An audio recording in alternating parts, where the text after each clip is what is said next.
ഈശോമിശിഹായ്ക്ക് സ്തുതിയായിരിക്കട്ടെ. ആത്മീയ ഭോജ്യത്തിൽ ഇന്നും നാളെയും നാം വിചിന്തനം ചെയ്യുന്നത് ദൈവകരുണയെക്കുറിച്ചാണ്. നാളെ നമുക്ക് കരുണയുടെ തിരുനാളാണ്. ഈസ്റ്റർ കഴിഞ്ഞ് വരുന്ന ആദ്യത്തെ ഞായറാഴ്ച, ഡിവൈൻ മേഴ്സി സൺഡേ. അതുകൊണ്ട് തന്നെ ഇന്ന് നമ്മൾ ഈ കരുണ ലഭിക്കാൻ ആവശ്യമായിട്ടുള്ള കുറച്ച് കാര്യങ്ങളെക്കുറിച്ച് മനസ്സിലാക്കിയിരിക്കുന്നത് നാളത്തെ തിരുനാളിന് ഒരു ഒരുക്കമായി മാറിക്കൊള്ളും. നമ്മളിന്ന് ചിന്തിക്കുന്ന വിഷയം കരയാം കരുണയ്ക്കായി, കളയാം തടസ്സങ്ങൾ.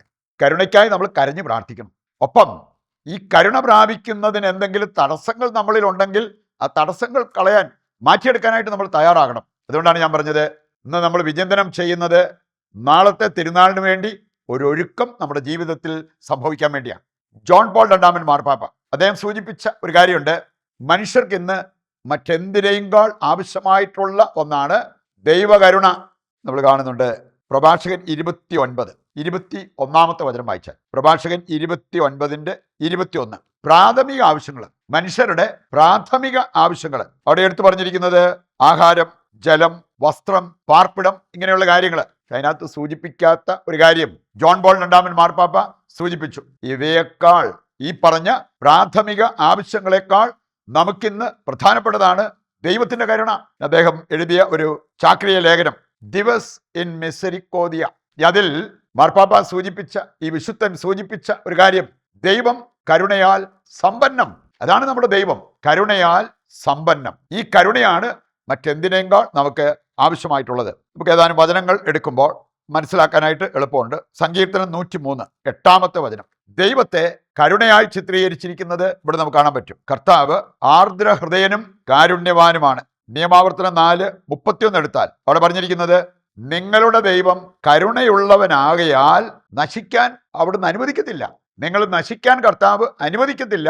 കാരണം നിങ്ങളുടെ ദൈവം കരുണയുള്ളവനാണ്, കരുണയാൽ സമ്പന്നനായ ദൈവം. അതാണ് ജോൺ പോൾ രണ്ടാമൻ മാർപ്പാപ്പ കൃത്യമായിട്ട് നമ്മെ പഠിപ്പിക്കുന്ന ഒരു കാര്യം. സങ്കീർത്തനം 69 13 16 വചനങ്ങൾ എടുത്താൽ, സങ്കീർത്തനം 69 ദൈവത്തെ കരുണാസമ്പന്നനായി എടുത്തു കാണിച്ചിരിക്കുന്നത് നമുക്ക് കാണാൻ പറ്റും. എഫേസസ് 2 4 വചനം ദൈവം കരുണാസമ്പന്നനാണ്. ജ്ഞാനം 12:13 എടുത്താൽ ദൈവത്തെ പോലെ കരുണയുള്ള മറ്റാരെങ്കിലും ഉണ്ടോ? യോഹന്നാൻ 3:16 എടുക്കുമ്പോൾ ആ ദൈവത്തെ കാരുണ്യവാനാണെന്ന് ചിത്രീകരിക്കുന്ന ഒരു വചനമാണ്. ലോകത്തെ ദൈവം എത്രമാത്രം സ്നേഹിച്ചു, തൻ്റെ ഏകജാതനെ നൽകാൻ തക്കവിധം അത്രമാത്രം സ്നേഹിച്ചു. അത് ദൈവത്തിൻ്റെ കരുണാർദ്ര സ്നേഹമായിട്ട് നമുക്ക് കാണാൻ പറ്റും. ഇതോടൊപ്പം നമ്മൾ ചിന്തിക്കുന്ന മറ്റൊരു കാര്യം ഇതാണ്, ദൈവത്തെ കരുണയായി ചിത്രീകരിക്കുന്ന ചില ബൈബിൾ കഥാപാത്രങ്ങൾ. ആ ബൈബിൾ കഥാപാത്രങ്ങളിലൂടെ നമ്മൾ എത്തേണ്ടത് പിതാവായ ദൈവത്തിലേക്കാണ്. ദൈവത്തിന്റെ സ്വഭാവത്തെയാണ് അവിടെ നമ്മൾ മനസ്സിലാക്കേണ്ടത്. ഒന്നാമതായിട്ട് ധൂർത്തപുത്രനും പിതാവും നമ്മൾ കാണുന്നുണ്ട്. ലൂക്ക 15:11 മുതൽ വായിക്കുമ്പോൾ ആ ഉപമ അവിടെ നമ്മൾ കാണുക, സ്നേഹത്തിൽ ധൂർത്തനായ ഒരു പിതാവിനെ അവിടെ കാണാൻ പറ്റും. ഈ ഇളയ മകൻ എല്ലാം നശിപ്പിച്ച് അവന് തിരിച്ചു വന്നപ്പോഴും അവനെ വേലക്കാരനായിട്ടല്ല മകനായിട്ട് തന്നെ സ്വീകരിക്കുന്ന ആ ഒരു ധൂർത്ത്, അത് സ്നേഹത്തിലുള്ള ഒരു ധൂർത്താണ്. അതാണ് നമ്മൾ പിതാവായ ദൈവത്തിൽ കാണുക. മത്തായി 20 മുതൽ വായിക്കുമ്പോൾ ഒരു മുന്തിരിത്തോട്ടത്തിന്റെ ഉടമസ്ഥന്റെ കാര്യം അവിടെ പറഞ്ഞിട്ടുണ്ട്. ആദ്യ മണിക്കൂറിൽ പണിക്കിറങ്ങിയവർക്കും അവസാനത്തെ 1 മണിക്കൂർ പണി ചെയ്തവർക്കും ഒരേ കൂലി കൊടുത്തു. അവിടെ ഒരു കാര്യം നമ്മൾ കാണുക, ആദ്യം മുതൽ പണിതവരോട് അനീതി കാണിച്ചൊന്നുമില്ല. അവർക്ക് വാഗ്ദാനം ചെയ്തിരുന്നത് 1 ദനാറ, അത് കിട്ടി. അവസാനം വന്നവർക്കും 1 ദനാറ കൊടുക്കാൻ പറഞ്ഞു. അതെ, അദ്ദേഹത്തിന്റെ കാരുണ്യമായിരുന്നു.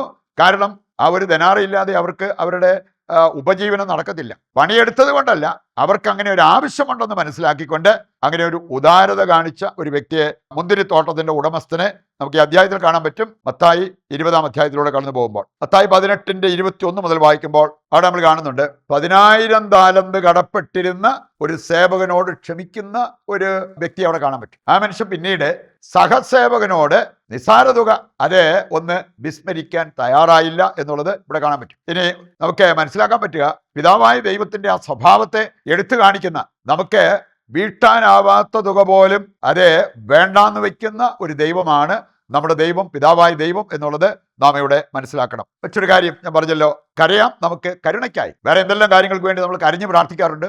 രോഗസൗഖ്യത്തിന് വേണ്ടി, അല്ലെങ്കിൽ വിദേശത്ത് പോകാൻ വേണ്ടിയൊക്കെ കരഞ്ഞ് പ്രാർത്ഥിക്കും. അതിനേക്കാൾ എത്രയോ വിലപ്പെട്ടതാണ് ദൈവത്തിന്റെ കരുണയ്ക്ക് വേണ്ടി കരയുന്നത്? ലൂക്ക 18:7. രാവും പകലും കർത്താവിനോട് നിലവിളിച്ച് കരഞ്ഞു പ്രാർത്ഥിക്കുന്നവരുടെ പ്രാർത്ഥന കർത്താവ് കേൾക്കാതിരിക്കുമോ? സങ്കീർത്തനം 147:9. മൃഗങ്ങൾക്കും കരയുന്ന കാക്കക്കുഞ്ഞുങ്ങൾക്കും ഭക്ഷണം എത്തിച്ചു കൊടുക്കുന്നവനാണ് നമ്മുടെ ദൈവം. പുറപ്പാട് 3:7 വായിക്കുമ്പോൾ, ഈജിപ്തിലെ ജനതയുടെ കണ്ണുനീര് ഞാൻ കണ്ടു, നിലവിളി ഞാൻ കേട്ടു, അവരുടെ ദുരിതം ഞാൻ മനസ്സിലാക്കി, എനിക്ക് അവരെ സഹായിക്കണം എന്ന് പറയുന്ന ദൈവത്തെ കാണാൻ പറ്റും. ജെറമിയ 14:17, വിലാപങ്ങൾ 2:18-19. തോരാത്ത കണ്ണീർ പ്രാർത്ഥനയിൽ വരട്ടെ, കണ്ണീർ പ്രവാഹം നടക്കട്ടെ, ദൈവം നിന്നെ അനുഗ്രഹിക്കും എന്നുള്ളത് ഈ വചനഭാഗം നമ്മെ ഓർമ്മിപ്പിക്കുകയാണ്. എസെക്കിയേൽ 21:6 ഹൃദയം പൊട്ടുമാറ് ദൈവത്തെ വിളിച്ചപേക്ഷിക്കുക. അങ്ങനെയുള്ളിടത്ത് ദൈവം പ്രവർത്തിക്കാതിരിക്കുമോ? എസെക്കിയേൽ 9:4 മുതൽ വായിക്കുമ്പോൾ, കരുണയ്ക്ക് വേണ്ടി കരയുന്നവരുടെ നെറ്റിയിലാണ് അടയാളം വീഴുക. അങ്ങനെയുള്ളവരാണ് സംഹാരദൂതനിൽ നിന്നും രക്ഷപ്പെടുക എന്നുള്ളത് ഈ വചനഭാഗം നമ്മെ ഓർമ്മിപ്പിക്കുന്നുണ്ട്. അവസാനമായിട്ട് നമ്മൾ ചിന്തിക്കുന്നത്, കരുണ കിട്ടാൻ നമ്മൾ കളയേണ്ടതായ ചില കാര്യങ്ങളുണ്ട്. അതെന്തൊക്കെയെന്ന് വചനം കൃത്യമായിട്ട് പഠിപ്പിക്കുന്നുണ്ട്. 1 പത്രോസ് 3:7 പറയുന്നുണ്ട്, ബന്ധം മുറിഞ്ഞു കിടന്നാൽ പ്രാർത്ഥിക്കാൻ പറ്റില്ല. പ്രാർത്ഥിക്കാൻ പറ്റാത്തവർക്ക് ദൈവത്തിന്റെ കൃപയോ കരുണയോ പ്രതീക്ഷിക്കാൻ ആവില്ല. 5 കാര്യങ്ങൾ പ്രത്യേകം എടുത്തു പറഞ്ഞിരിക്കുന്ന കാണാൻ പറ്റും. ഒന്നാമത്തേത് അഹങ്കാരം. അഹങ്കാരികൾക്ക് ദൈവത്തിന്റെ കരുണ പ്രതീക്ഷിക്കാൻ പറ്റില്ല. സുഭാഷിതങ്ങൾ 16:5 പറയുന്നുണ്ട്, അഹങ്കരിക്കുന്നവരോട് കർത്താവിന് വെറുപ്പാണ്, അവർക്ക് ശിക്ഷ കിട്ടാതിരിക്കില്ല. 1 തീമോത്തി 6:17 വായിച്ചാൽ, ഔദ്ധത്യം വെടിയുന്നവർക്കാണ് ദൈവവുമായിട്ട് ബന്ധമുണ്ടാവുക, ദൈവത്തിന്റെ കരുണയ്ക്ക് അവർ യോഗ്യരാവുക. രണ്ടാമത്തെ കാര്യം കാർക്കശ്യം. നമ്മൾ കണ്ടു മത്തായി 18-ാം അധ്യായം, അവിടെ കാർക്കശ്യം പുലർത്തിയ ഒരു വ്യക്തി സഹസേവകനോട് വീണ്ടും നമ്മൾ കാണുന്നുണ്ട്. മത്തായി 5:38 മുതൽ വായിക്കുമ്പോൾ അവിടെ പറഞ്ഞിട്ടുണ്ട്, നമുക്ക് മറ്റുള്ളവരോട് കരുണ കാണിക്കാൻ പറ്റണം. നമ്മൾ ഇഷ്ടപ്പെടുന്നവരെ ഇഷ്ടപ്പെട്ടാൽ പോരാ, ശത്രുക്കളെ പോലും സ്നേഹിക്കാൻ, അവരോട് കരുണ കാണിക്കാൻ നമുക്ക് പറ്റണം. അസൂയ ദൈവകരുണയ്ക്ക് തടസ്സമാകുന്ന ഒരു കാര്യമാണ്. ജ്ഞാനത്തിന്റെ പുസ്തകം 6:23 വായിച്ചാൽ, ഹീനമായ അസൂയ എന്നാണ് അവിടെ പറഞ്ഞിരിക്കുന്നത്. അത് ജ്ഞാനസമ്പാദനത്തിന് തടസ്സമാകുന്ന ഒരു കാര്യമാണ്. യാക്കോബ് 3:14 മുതൽ 16 വരെ വായിച്ചാൽ, എവിടെ അസൂയയും സ്വാർത്ഥമോഹം ഉണ്ടോ അവിടെ എല്ലാവിധ ദുഷ്കർമ്മങ്ങളും മുളയെടുക്കും. 4-ാമത്തെ കാര്യമാണ് ശരണക്കേട്. നമുക്കറിയാലോ, ദൈവകരുണയുടെ ആ പടവുമായി ബന്ധപ്പെട്ട ഒരു കാര്യമാണ്, കർത്താവേ ഞാനെങ്കിൽ ശരണപ്പെടുന്നു. പല വിശുദ്ധരും ഒരുപോലെ പഠിപ്പിച്ചൊരു കാര്യമാണ്. ഇതിന്റെ വിപരീതമാണ് ശരണക്കേട്. അത് മാരകമായ ഒരു പാപമായിട്ട് നമ്മൾ കാണണം. എന്തെങ്കിലും കണക്കൂട്ടുകൾ തെറ്റുമ്പോഴേ ശരണക്കേടിലേക്ക് വഴുതി വീഴുന്ന വ്യക്തികളെ നമുക്ക് കാണാൻ പറ്റും. സങ്കീർത്തനം 32:10 കർത്താവിൽ ആശ്രയിക്കുന്നവരെ അവിടുത്തെ സ്നേഹം വലയം ചെയ്യും, അവർക്ക് ഈ ശരണക്കേട് അനുഭവിക്കേണ്ടി വരില്ല. അവസാനത്തേതാണ് ക്ഷമിക്കാത്ത അവസ്ഥ.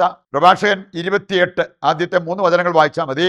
അയൽക്കാരോട് കരുണ കാണിക്കാത്തവർക്ക് എങ്ങനെ കർത്താവിന്റെ കരുണ പ്രതീക്ഷിക്കാൻ പറ്റും? ഈ 5 കാര്യങ്ങൾ കളയാൻ തയ്യാറാകുന്നവർക്ക് ദൈവത്തിന്റെ കരുണ എടുക്കാൻ പറ്റും. ആ ഒരു ബോധ്യത്തോടെ അതിനു വേണ്ട കാര്യങ്ങൾ ക്രമീകരിച്ച് മുമ്പോട്ട് പോകുവാൻ നമുക്ക് തീരുമാനമെടുക്കാം. നമുക്ക് നമ്മുടെ എല്ലാ പ്രാർത്ഥനാ നിയോഗങ്ങളും, പ്രത്യേകിച്ച് ദൈവകരുണയുടെ ഒരഭിഷേകം ആഗ്രഹിച്ചുകൊണ്ട് ദിവ്യകാരുണ്യത്തിന്റെ ആശീർവാദം സ്വീകരിക്കാം. ദൈവത്തിന്റെ വചനം ഹൃദയത്തിലേക്ക് ഏറ്റെടുത്തവരാണ് നമ്മൾ. ദിവ്യകാരുണ്യത്തിന്റെ ആശീർവാദത്തിനായിട്ട് നമ്മൾ പ്രാർത്ഥിച്ചൊരുങ്ങുന്നു. നിങ്ങളുടെ പ്രത്യേക നിയോഗങ്ങളെല്ലാം ഈ അൾത്താരയിൽ സമർപ്പിച്ച് ദൈവത്തിന്റെ അനുഗ്രഹത്തിനായിട്ട് യാചിക്കുക. നമ്മുടെ പ്രാർത്ഥനാ നിയോഗങ്ങൾ കർത്താവ് കൈക്കൊള്ളുന്നു എന്ന വിശ്വാസത്തോടെ ദൈവത്തെ സ്തുതിച്ചുകൊണ്ട് ദിവ്യകാരുണ്യത്തിൻ്റെ ആശീർവാദം നമുക്കിപ്പോൾ സ്വീകരിക്കാം. യേശുവേ നന്ദി, ഹല്ലേലൂയ. യേശുവേ ആരാധന, യേശുവേ നന്ദി, യേശുവേ സ്തുതി.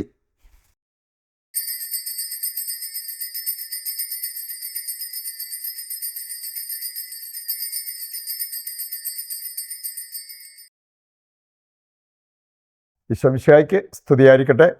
മറ്റൊരു എപ്പിസോഡുമായി നാളെ വീണ്ടും നമുക്ക് ഒന്നിക്കാം. ദൈവം നിങ്ങളെ സമൃദ്ധമായി അനുഗ്രഹിക്കട്ടെ.